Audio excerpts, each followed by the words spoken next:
এই আপু তুমি কি বানাইছো এটা?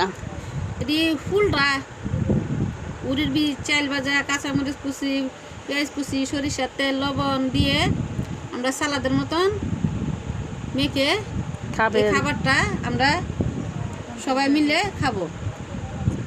খাইতে স্বাদ লাগবে না? এটি একটা আলাদা স্বাদ। এই যে পেঁয়াজ কাঁচামরিচ দিয়ে এখন মাখানো হবে, আমরা সবাই খাবো। হ্যাঁ, খুব সুন্দর মাখানো হইতেছে, আমরা এখন খাবো। এই যে আমরা সবাই খাইতেছি, দেখছেন আট কয়গুলা। এই খাইয়া খাইয়া বলবা কিরম হয়েছে? কিরম হয়েছে? আপনারা যারা যারা চাইছেন না এগুলা বানিয়ে খাইয়েন আমাদের মতন বিকেলবেলার নাস্তা। এই যে দেখছেন খামড়া খামড়ি লাগছে, কি অবস্থা! হাই হাই, আমার বাড়ি আমি পাই না।